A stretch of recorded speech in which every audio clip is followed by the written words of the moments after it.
नमस्कार, मैं रवीश कुमार। दिल्ली में भारत को हिंदू राष्ट्र बनाने और इसके लिए जरूरत पड़ने पर मरने और मारने की शपथ दिलाई गई। हरिद्वार में भी ऐसा ही कुछ हुआ और वहां एक धर्म विशेष का सफाया करने के लिए नारे लगवाए गए, मारने की बात कही गई, हथियार उठाने की बात कही गई। ऐसे भाषणों के खिलाफ कार्रवाई करने के लिए संविधान ने पुलिस को पर्याप्त अधिकार दिए हैं। पुलिस अफसर को कपड़े लत्ते से लेकर टेबल, कुर्सी और बैठने के लिए कमरे और चलने के लिए गाड़ियां तक दी हैं। लेकिन अब इन कार्रवाइयों पर बात करने का कोई मतलब नहीं रह गया है। इसी तरह के नारे दिल्ली में जंतर मंतर पर भी लग चुके हैं और जहां तहां लगते रहते हैं।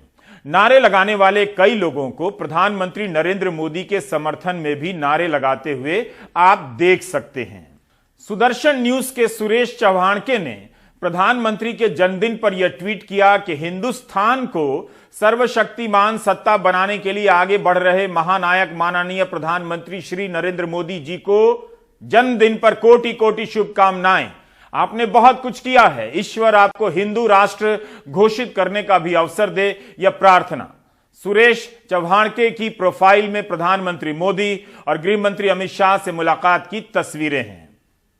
प्रधानमंत्री मोदी के समर्थन में अनेक ट्वीट सुरेश चव्हाणके के मिल जाएंगे। आपको याद होगा कि पिछले साल जब यूपीएससी के नतीजे आए थे, तब सुदर्शन टीवी ने यूपीएससी जिहाद नाम से एक कार्यक्रम किए थे। जामिया के छात्रों को टारगेट किया गया, मजहब को टारगेट किया गया, मुसलमानों को टारगेट किया गया। उस कार्यक्रम के कुछ एपिसोड पर रोक लगाते हुए सुप्रीम कोर्ट ने कहा कि यह संविधान की मूल भावना के खिलाफ है। आप उम्मीद कर सकते हैं कि प्रधानमंत्री ऐसी बातों को संविधान और बाबा साहब के सम्मान के खिलाफ बता देंगे, निंदा करेंगे। कर सकते हैं ऐसी उम्मीद।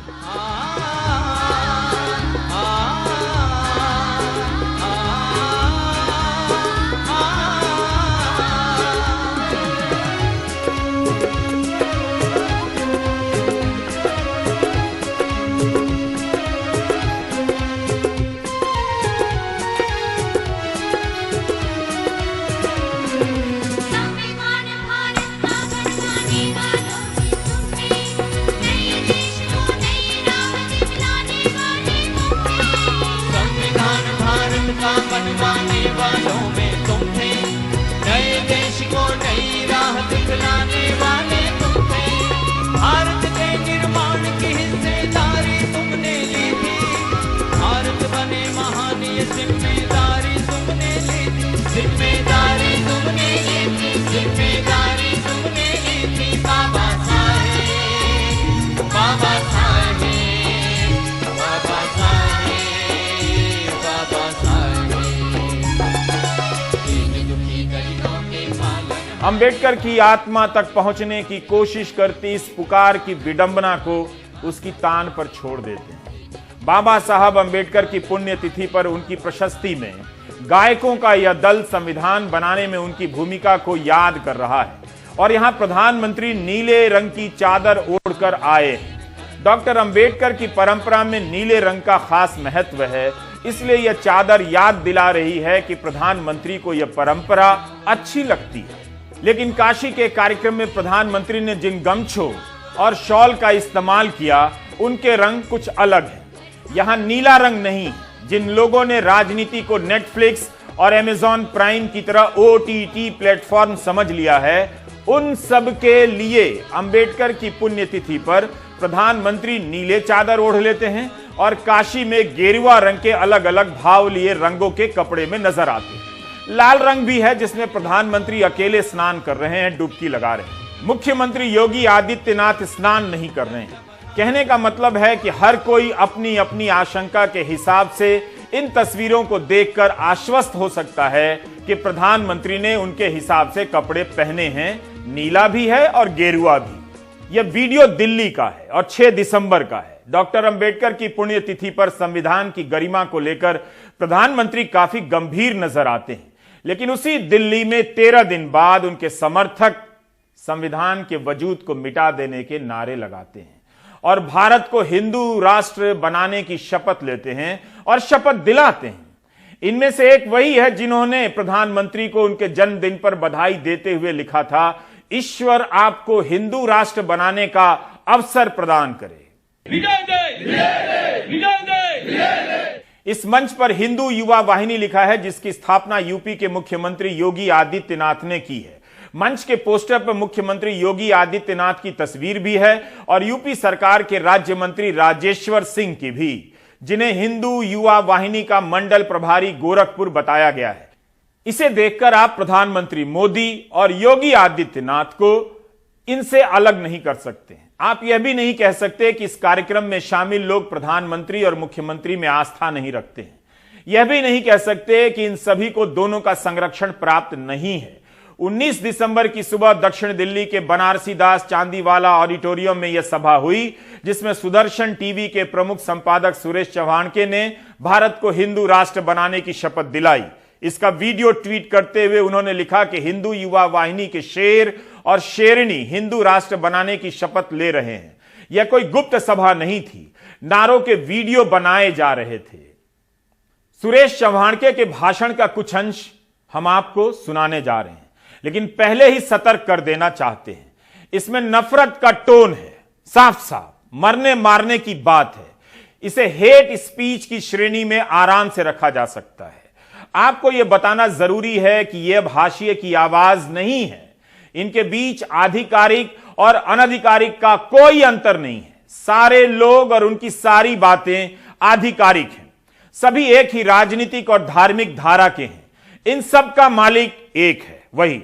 हम इसलिए यह नफरती भाषण दिखा रहे हैं ताकि दर्शकों को सतर्क कर सके। दुनिया के कई देशों में इस तरह के भाषणों के बाद लाखों लोगों का नरसंहार कर दिया गया है। सुदूर इतिहास में जर्मनी में, रवांडा में और हाल के दिनों में भारत के पड़ोसी देश म्यांमार में। अब आप इसे ध्यान में रखते हुए सुरेश चव्हाणके का यह अंश सुनिए उनके भाषण का। शपथ लेते हैं, वचन देते हैं, संकल्प लेते हैं, अपने अंतिम प्राण के क्षण तक इस देश को हिंदू राष्ट्र बनाने के लिए, बनाए रखने के लिए, आगे बढ़ाने के लिए लड़ेंगे, मरेंगे, जरूरत पड़ी तो मारेंगे, किसी भी बलिदान के लिए, किसी भी कीमत पर एक क्षण भी पीछे नहीं हटेंगे। हमारा ये संकल्प पूरा करने के लिए हमारे गुरुदेव, हमारी कुलदेवता, हमारी ग्राम देवता, भारत माता, हमारे पूर्वज हमको शक्ति दे, शक्ति दे, जय दे, विजय दे, विजय दे, विजय दे, विजय दे, विजय दे, भारत माता की धन्यवाद। मैंने आज जो बातें कही, मेरे बातचीत में अगर कोई शब्द किसी को बुरा लगा हो तो मैं उसे वापस दे दूंगा, क्योंकि उसको सुनाने के लिए ही बोला हूं। ये चाहते हैं कि आप सुने, इसे वापस नहीं लेंगे। राजधानी दिल्ली में हिंदू राष्ट्र के लिए शपथ दिलाई जा रही है। इसमें सबका आह्वान किया जा रहा है, भारत के उस संविधान का नहीं जिसे आजादी की लड़ाई से निकले तमाम लोगों ने महीनों बैठकर बनाया था और 1947 की धर्म के नाम पर हुई भीषण हिंसा की आंच से उसे दूर रखा था। भारत को धर्म विशेष का राष्ट्र घोषित नहीं किया। मरेंगे, जरूरत पड़ी तो। तभी मैंने एक सवाल किया कि 6 दिसंबर को बाबा साहब की पुण्यतिथि के मौके पर प्रधानमंत्री नरेंद्र मोदी जिस पवित्रता का प्रदर्शन इतनी गंभीरता से कर रहे हैं, क्या वो 19 दिसंबर के इस कार्यक्रम में शामिल लोगों से खुद को अलग कर सकते हैं? क्या कह सकते हैं कि इन लोगों ने बाबा साहब का अपमान किया? क्या बोल सकते हैं कि हिंदू राष्ट्र की बात करना डॉक्टर अंबेडकर और उनके बनाए संविधान का अपमान है? आपको याद होगा अगस्त 2016 में प्रधानमंत्री ने गौ रक्षा के नाम पर हो रही हत्याओं को लेकर साफ साफ बोल दिया था। हम यह भी बताना चाहते हैं कि 18 अगस्त 2021 की द हिंदू की खबर के अनुसार हरियाणा में सरकारी तौर पर गोरख धंधा शब्द के इस्तेमाल पर रोक लग गई है। लेकिन प्रधानमंत्री का यह भाषण 2016 का है, प्रधानमंत्री ने ही कहा है कि गौ रक्षा के अभियान में शामिल 70-80% गौ रक्षा के नाम पर गोरख धंधा करते हैं। मैं कभी कभी ये जो गौ रक्षा के नाम पर कुछ लोग अपनी दुकानें खोल करके बैठ गए हैं,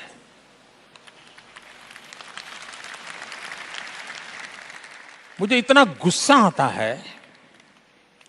गौ भक्त अलग है, गौ सेवक अलग है। मैंने देखा है कि कुछ लोग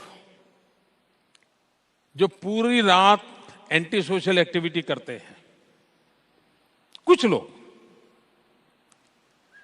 लेकिन दिन में गौ रक्षक का चोला पहन लेते हैं।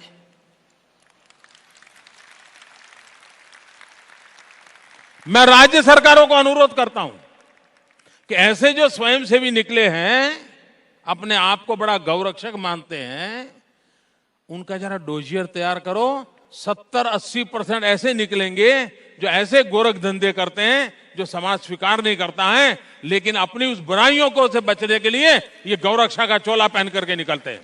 क्या प्रधानमंत्री इस बार भी कुछ कहना चाहेंगे कि जो लोग धर्म का चोला पहनकर संविधान बदलने और कानून हाथ में लेने की बातें करते हैं, उनमें से 70-80% लोगों का धर्म से कोई लेना देना नहीं है। दिल्ली में हिंदू राष्ट्र के संकल्प के बाद अब चलते हैं हरिद्वार। यहां 17 से 19 दिसंबर के बीच धर्म संसद का आयोजन हुआ। इस धर्म संसद में जिस तरह के भाषण दिए गए हैं, उससे पता चलता है कि आपकी सहमति, भागीदारी और मौजूदगी से भारत कितना बदल गया।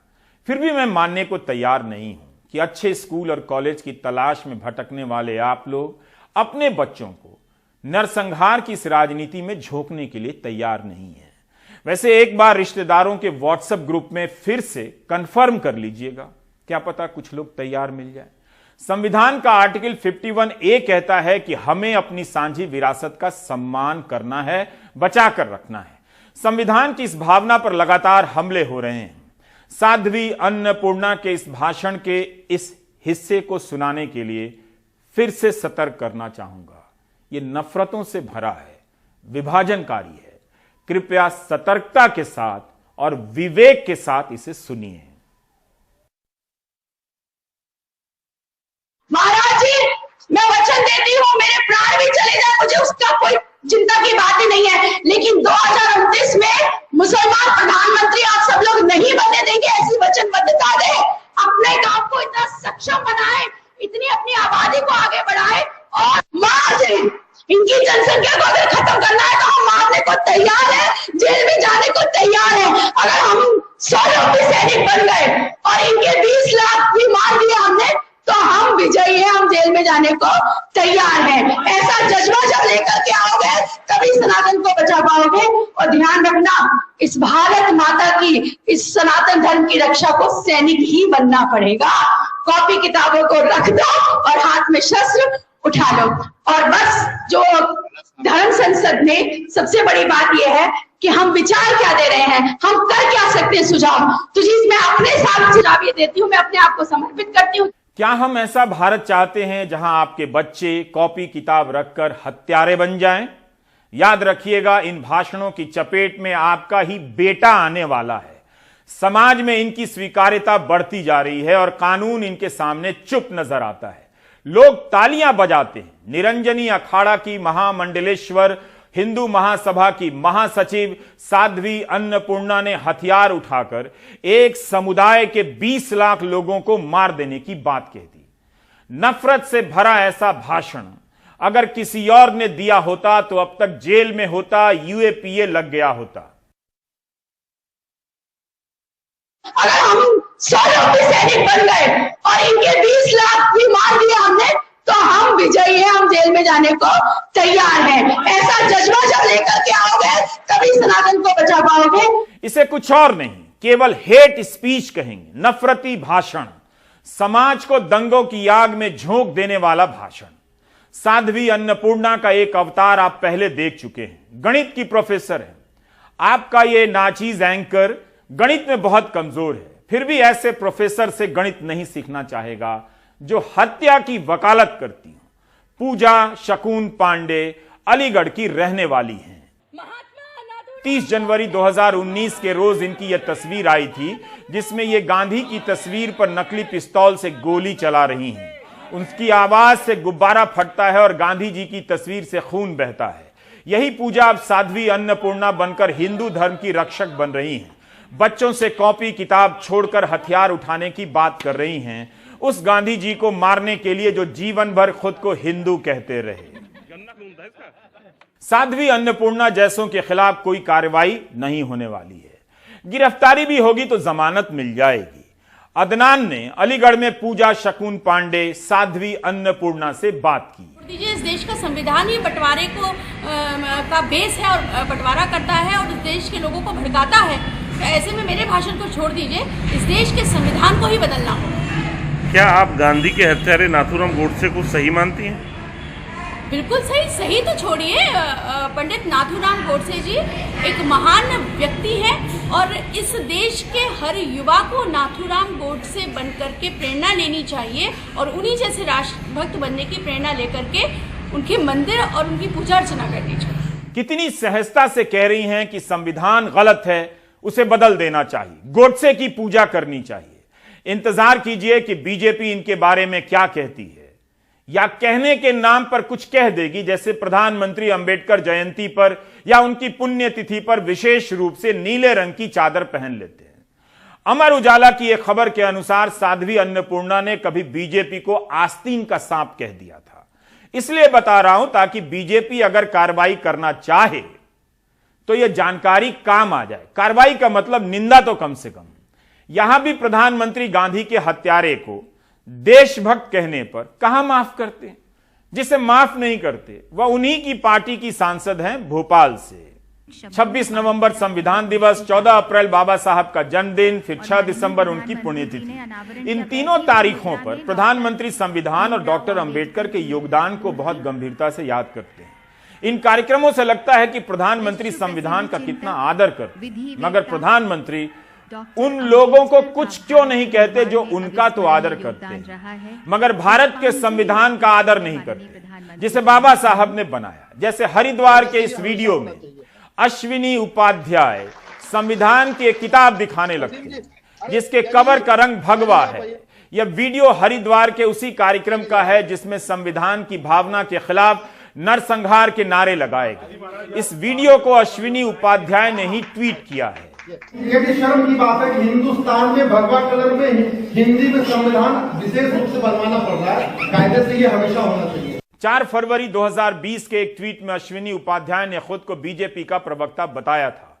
उसी ट्वीट में संघ का भी बताया। अश्विनी के ट्विटर अकाउंट को नितिन गडकरी, डॉक्टर हर्षवर्धन, स्वतंत्र देव सिंह, शाहनवाज हुसैन, गिरिराज सिंह फॉलो करते हैं। इस साल दिल्ली के जंतर मंतर पर एक बड़ी रैली हो गई थी।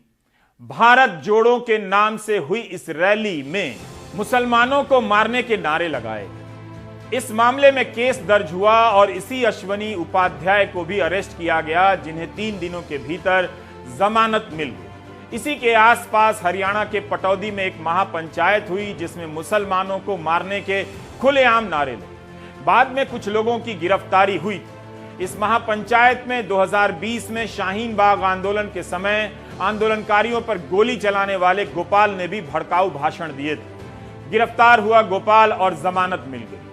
हमारे सहयोगी सौरभ शुक्ला हरिद्वार गए। सौरभ ने बताया कि हरिद्वार में जो धर्म संसद हुई थी उसका आयोजन स्वामी प्रबोधानंद ने किया था।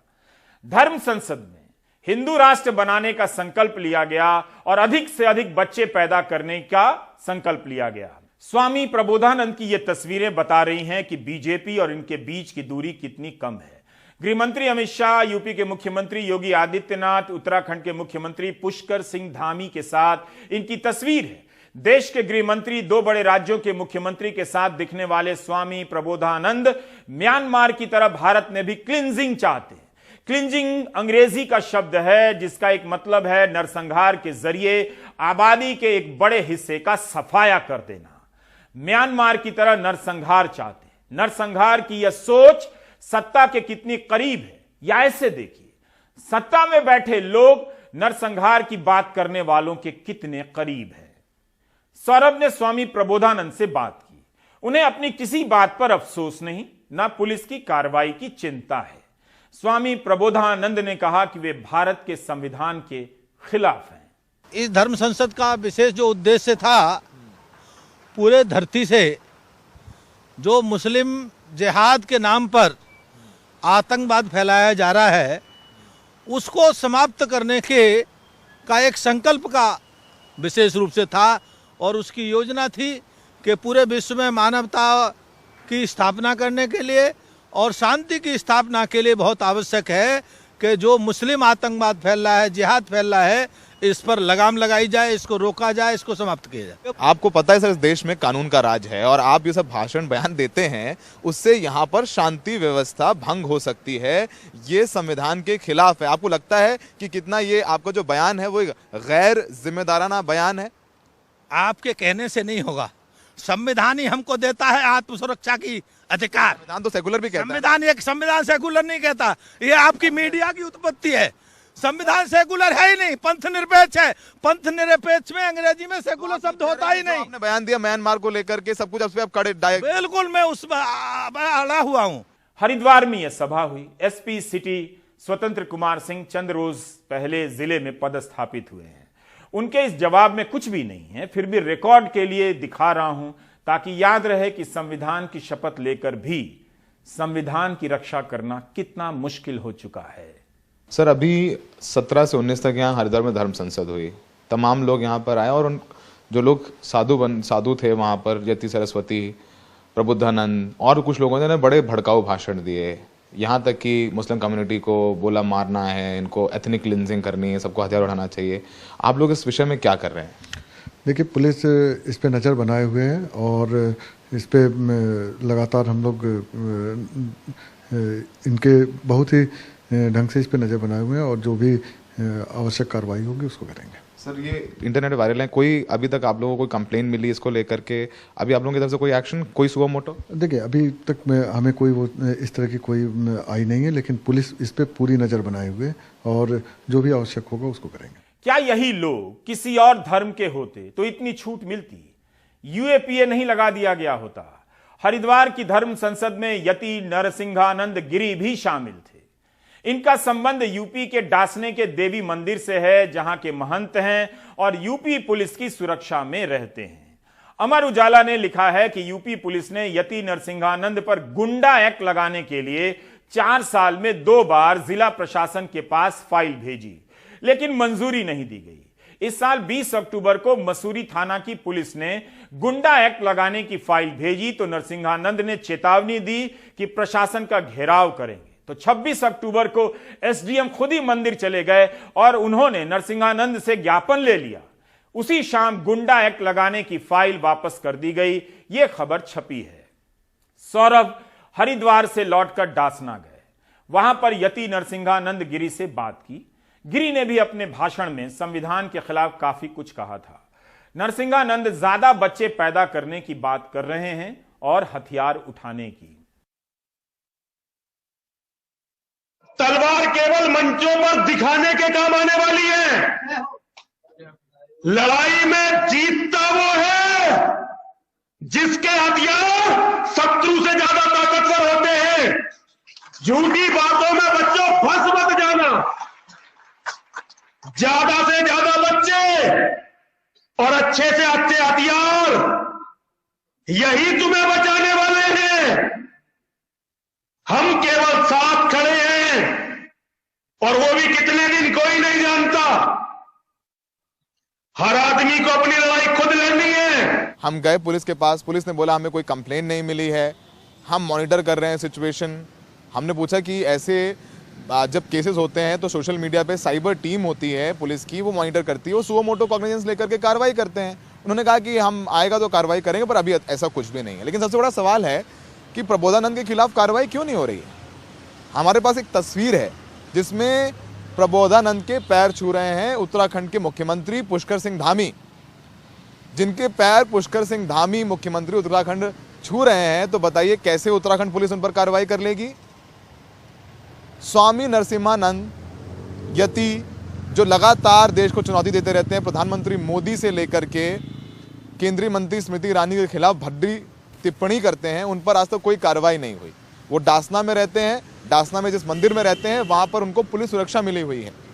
पुलिस के कई जवान उत्तर प्रदेश पुलिस की उनकी सुरक्षा में तैनात रहते हैं और उनका कहना है कि वो इस देश को हिंदू राष्ट्र बनाएंगे और हिंदू राष्ट्र बनाएंगे और संविधान से जो सेकुलर शब्द है उसको हटाया जाना चाहिए। और खुलेआम सरेआम ये कहते हैं। उनके खिलाफ लोकल प्रशासन जो है गुंडा एक्ट लगाने की संस्तुति करता है, लेकिन उस संस्तुति के आला अधिकारी वापस कर देते हैं, उन पर गुंडा एक्ट नहीं लगता है। सोचिए अगर यही काम, यही भाषण किसी और धर्म के लोगों ने दिया होता तो सोचिए अब तक क्या हुआ होता।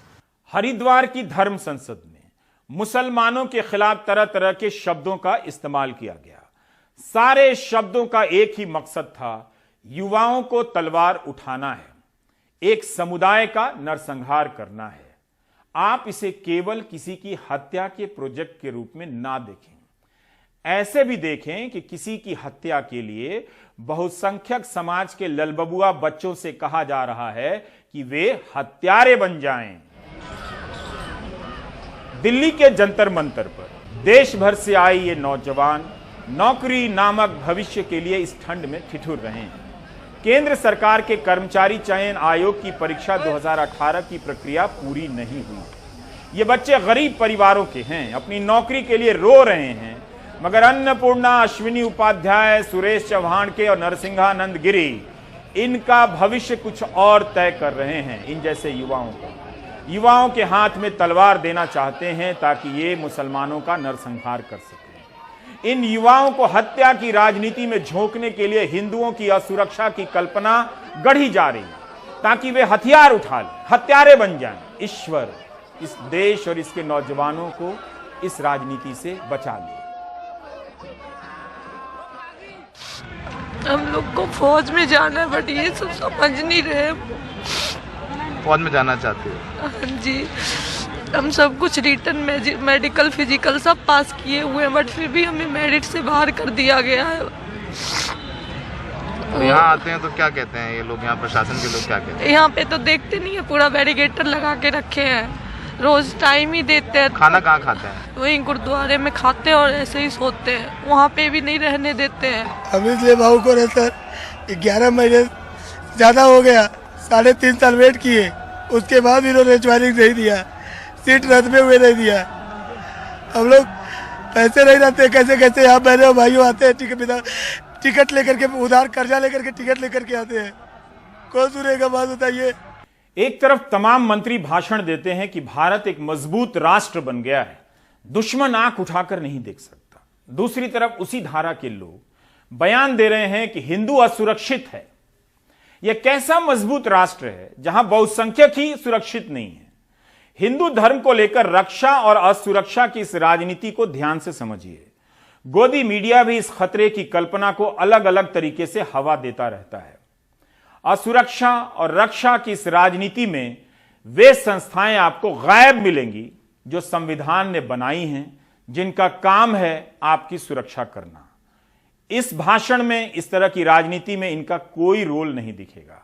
रोल केवल हथियार और हत्या का है। हिंदू खतरे में है के नाम पर हिंदुओं के बच्चों को हत्या की राजनीति में झोंकने की आग लगाई जा रही है। भले ही आप महंगाई के सपोर्टर हों, लेकिन आप इतने तो स्वार्थी हैं ही कि अपने बच्चे को इस आग से दूर रखना चाहेंगे। ब्रेक ले लीजिए।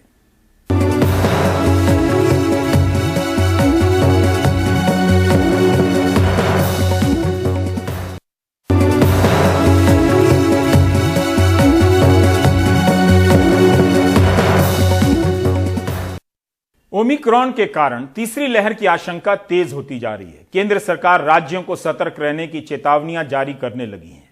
प्रधानमंत्री कोविड को लेकर बैठक कर रहे हैं। इन सब के बीच सबकी चुनावी रैलियां धुआंधार चल रही हैं। जैसे ओमिक्रॉन ने लिख कर दिया है कि वो रैलियों में नहीं जाएगा। आलोक पांडे की यह रिपोर्ट। यूपी में हो रही राजनीतिक रैलियों में कोविड से जुड़े कायदों पर जरा भी अमल होता नहीं दिख रहा। भले ही अधिकारियों को डर हो कि ओमिक्रॉन के बढ़ते खतरे के बीच रोज लाखों कोरोना केस आ सकते हैं। प्रधानमंत्री के वाराणसी के आयोजन में शायद ही कोविड से जुड़े किसी नियम पर अमल हो रहा था। इसमें हजारों लोग बिना मास्क के शामिल हुए। सभा स्थल पर सब एक दूसरे से चिपके खड़े थे। यहां तक कि 2 घंटे के इस कार्यक्रम में कई बार तस्वीरों में प्रधानमंत्री मोदी और यूपी के मुख्यमंत्री योगी आदित्यनाथ बिना मास्क के नजर आए। ये जरूरी था कि मास्क लगा के आइए, लेकिन लोग मास्क लगाए हुए बहुत लोग नहीं दिखाई दे रहे हैं। हम उनसे जाके कह भी रहे हैं कि आप मास्क लगाइए। मास्क लगाना मत है, क्योंकि आने वाला संकट मास्क लगा के ही दूर होगा। नहीं, मन में तो ऐसा था, हम तो मास्क लिए थे, अभी आपके साथ आए तो हमने निकाल दिया। बाकी मैं मास्क लगाया था। अभी और किसने क्या किया था वो तो हम नहीं, लेकिन बहुत सी जनता मास्क नहीं लगाई, बहुत से लोग नहीं लगा कर आए थे। क्या करना चाहिए? नहीं, लगाना चाहिए। क्या कहेंगे सर, लापरवाही है, हमारी खुद की लापरवाही है। मतलब ये प्रशासन को टाइट करना चाहिए सर इसके लिए। पूर्वी यूपी से पश्चिमी यूपी तक अलीगढ़ में समाजवादी पार्टी और आरएलडी की साझा रैली में भी बिना मास्क के भारी भीड़ दिखी। अखिलेश यादव तो इस रैली पर नहीं पहुंच पाए क्योंकि उनकी बेटी और पत्नी कोरोना पॉजिटिव निकले, लेकिन यहां की तादाद लाखों में थी और कोई कोविड गाइडलाइंस का पालन नहीं किया गया। सोशल डिस्टेंसिंग और टेम्परेचर चेक तो दूर, मास्क भी लाखों में एक ने पहना था। कोविड के कायदों के बारे में पूछने पर अजीबोगरीब जवाब मिलते रहे, लोगों के भी और आयोजकों के भी। कच्चू ना लगाया जा है ही ना, कोरोना अभी यहाँ ऐसा कुछ भी नहीं है और डर भी नहीं है। सपा प्रमुख ने तो टीका लगवाने से भी इनकार किया था, ये कहते हुए कि वो तभी टीका लेंगे जब सर्टिफिकेट से प्रधानमंत्री की तस्वीर हटाई जाएगी। क्या वैक्सीन लगने वालों को कोरोना नहीं हो रहा है? और मैंने कहा कि जिस दिन जो सर्टिफिकेट मिल रहा है उसमें भारत का झंडा लग जाएगा, उसी दिन का मैं वैक्सीन ले लूंगा। जिस दिन भारत का झंडा उस सर्टिफिकेट में लग जाएगा, जो सर्टिफिकेट सबको मिल रहा है। क्या मोदी जी का चेहरा नहीं होना चाहिए उसमें? क्या दुनिया में किसी देश ने सर्टिफिकेट पे अपने प्रधानमंत्री राष्ट्रपति की तस्वीर लगाई है? बीते कुछ महीनों में मुख्य पार्टियां बीजेपी, सपा और कांग्रेस तक ने बड़ी बड़ी राजनीतिक रैलियां की हैं, लेकिन कोविड से जुड़े कायदों पर कोई भी अमल नहीं करा पाया है। जिस तरीके से चुनावी रैलियों में लोग कोविड प्रोटोकॉल को नजरअंदाज कर रहे हैं, वो एक बड़े खतरे के लिए चिंता का सबब जरूर है। अलीगढ़ से अदनान खान, लखनऊ से आलोक और वाराणसी से पुरुषोत्तम के साथ अजय सिंह, एनडीटीवी इंडिया। आप देख रहे थे प्राइम टाइम। नमस्कार।